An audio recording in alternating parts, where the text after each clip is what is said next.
Dominique Bussy pour des travaux de transformation de terrain de foot, la 9. Oui. C'est pour les travaux de transformation du terrain de football Jean Gelot en gazon synthétique. C'est un MAPA, marché à procédure adaptée. Donc le rapport d'analyse des offres a donné un avis favorable à la CAO. J'ai bien un avis. Je rappelle aux membres du conseil municipal que jusqu'à 500 000 euros, oui, c'est un avis et les décisions, c'est au-dessus. Donc, un avis pour l'entreprise Isverde d'un montant de 528 909,86 euros hors taxe. Question, remarque, M. Fuson, M. Amar. Donc, si un gazon naturel en entretien, ça coûte environ 8 000 euros par an et je prends la moyenne haute. Un gazon synthétique, la durée de vie, c'est 15 ans. Donc, et je prends la durée de vie maximum. Donc 8 000 euros x 15, ça fait 120 000 euros. L'investissement pour avoir un terrain synthétique, c'est 528 000 euros. En conclusion, l'opération coûtera, dans le meilleur des cas, 408 000 euros à la commune, soit 4 fois plus cher. Pour l'anecdote, les clubs professionnels de Lorient et Nancy abandonnent le synthétique. Cet argent serait bien mieux utilisé pour la sécurité, pour la baisse des impôts ou pour la réhabilitation de certains quartiers ou certaines routes.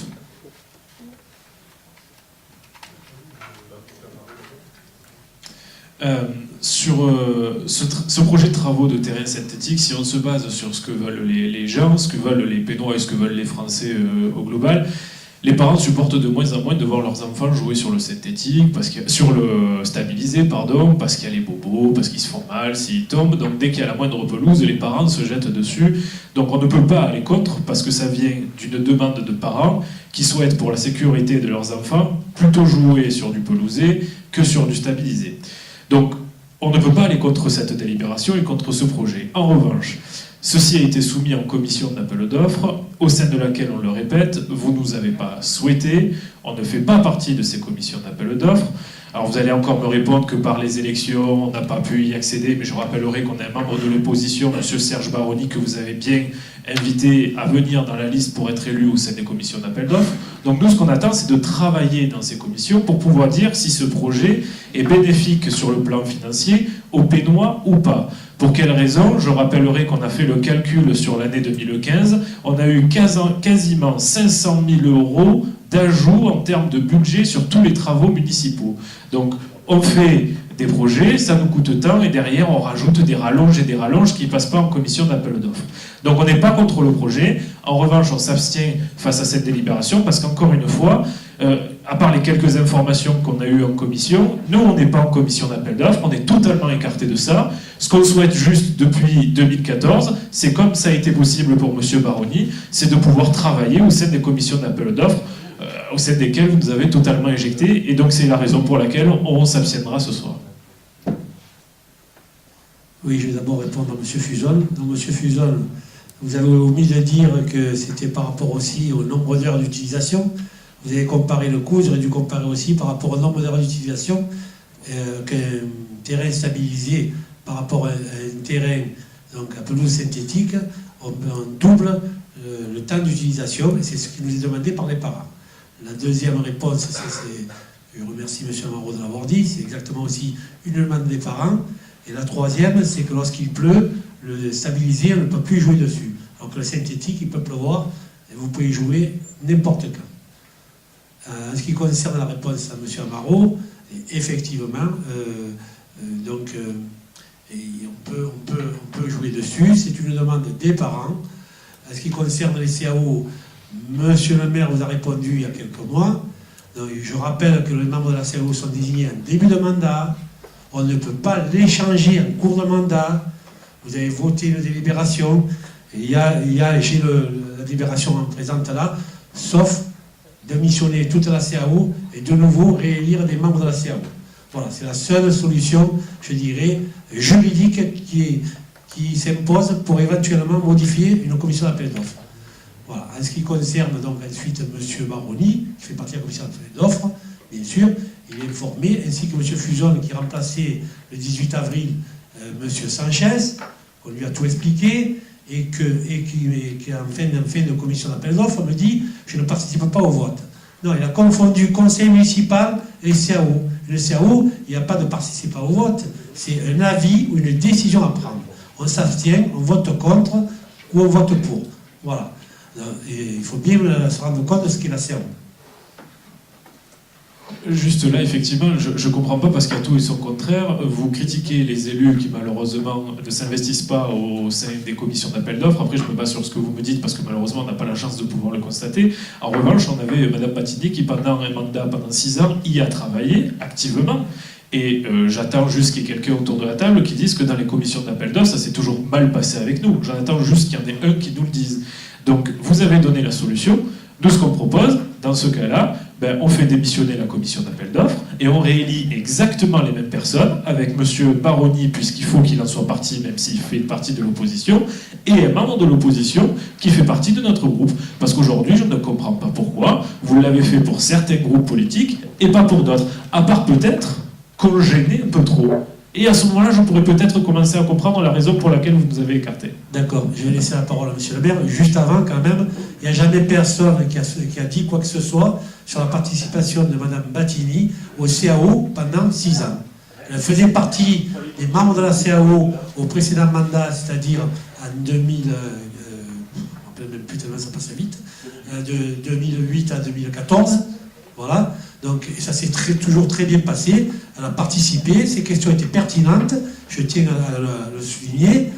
Et donc, après, effectivement, je vais laisser répondre M. le maire. Pour ce qui est de l'aspect technique du gazon synthétique, tu as parfaitement répondu. Moi, j'ai découvert assez tardivement, parce que je ne suis pas spécialiste de ces questions-là, qu'en fait, une pelouse naturelle était très très peu utilisable, de quelques heures c'est 20 heures par quoi? Par mois. Donc le reste du temps, on ne pouvait pas l'utiliser, alors que le gazon synthétique, on peut l'utiliser beaucoup plus, ce qui montre d'ailleurs que vos calculs sont complètement faux, parce qu'en fait, il faudrait ramener ce que vous avez dit au temps d'utilisation. Donc là, vous manipulez les chiffres, et je veux dire que des clubs professionnels, comme vous les avez cités, Nancy ou autres, et abandonner les pelouses synthétiques dans le cadre professionnel, c'est possible, mais je sais qu'il suffit de regarder les communes autour de nous pour se rendre compte que ces pelouses synthétiques sont largement demandées, utilisées, et beaucoup plus faciles à utiliser, du moins pour des usages non professionnels. Concernant la commission d'appel d'offres, effectivement, M. Amaro, c'est quelque chose que vous avez abordé à plusieurs reprises. Y compris à un moment donné où je m'étais engagé effectivement à revoir ça. Sauf qu'aujourd'hui, je ne fais pas démissionner la commission d'appel d'offres. Enfin, je veux dire, c'est quand même une vision un peu bizarre de la démocratie.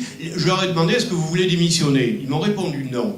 Il y a eu à un moment donné une élection pour la commission d'appel d'offres, à laquelle, malheureusement, vu le score que vous avez fait aux dernières élections, vous n'avez pas pu participer. Peut-être qu'aux élections de 2020, vous ferez un très bon score qui vous permettra de participer aux commissions d'appel d'offres, voire, pourquoi pas, si vous voulez gagner, d'avoir la majorité. Mais en même temps, il ne faudrait pas faire croire au public et aux gens qui nous écoutent, parce que vous avez tendance à vous victimiser, que la commission d'appel d'offres, c'est une désignation du prince, c'est-à-dire du maire. C'est pas du tout le cas, et c'est de la mauvaise information. Alors pourquoi vous avez... On vous y a répondu plusieurs fois, et ce soir, je vous réponds de façon un peu plus... Pourquoi vous avez choisi de prendre M. Baroni, de ne pas prendre tous les membres de l'opposition? Écoutez, M. Baroni, à un moment donné, il y a un certain jeu qui s'est fait au niveau de l'élection. Oui. Il y a une élection. Moi, je n'ai pris personne. Il a été préféré. Vous savez, M. Baroni, soit dit en passant, il n'a jamais fait de cadeau au sein du conseil municipal, ni au moment des élections. Et je dis ça avec beaucoup de respect. Ce que je dis juste, c'est que vous donnez vous dites ce que vous voulez. 33, alors, je vous ai répondu. Je ne donne pas. Vous donnez à 33 élus une délibération pour laquelle il faut voter 530 000 € hors taxes qui vont sortir de la poche des Pénois, et vous acceptez juste qu'il y ait des groupes de votre conseil municipal qui n'aient pas accès à toutes ces informations-là. Et c'est ce qui fait qu'en 2015, on a eu 600 000 euros de rajout, de rallonge budgétaire qui ne passe pas en commission. Et de ce que j'ai entendu, c'est qu'apparemment, pas tous les élus ont été consultés pour la démission. Donc c'est peut-être que, encore une fois, vous en avez occulté certains.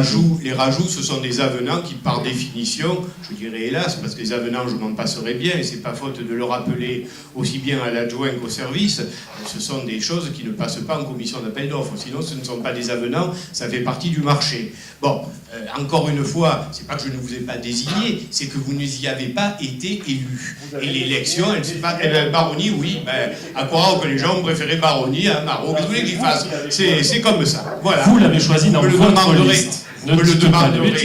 Vous l'avez choisi dans votre liste. Après, il y a eu élection au sein du conseil municipal. Vous l'avez choisi dans votre liste. C'est un rapport de force lors d'une élection. Vous n'avez pas été élu, que ça vous plaise ou pas, et je comprends que ça ne vous plaise pas. Vous pouvez me le ressortir chaque fois qu'il y aura une délibération concernant la commission d'appel d'offres, et chaque fois, je vous ferai la même réponse. C'est regrettable que les Pénois n'aient pas la possibilité d'avoir accès au fait que tous les élus puissent vérifier ce qui se passe pour ces 130 000 euros en taxes qui vous la prochaine fois, ils feront mieux. Qu'est-ce que vous voulez que je vous dise? Voilà, donc la réponse, elle est absolument univoque, et je la porte, non pas une fois pour toutes, parce que vous y reviendrez, mais une fois de plus. Pour la 9, donc, qui est pour? Qui est contre? Qui s'abstient? 1, 2, 3, 4, 5 abstentions. Parfait.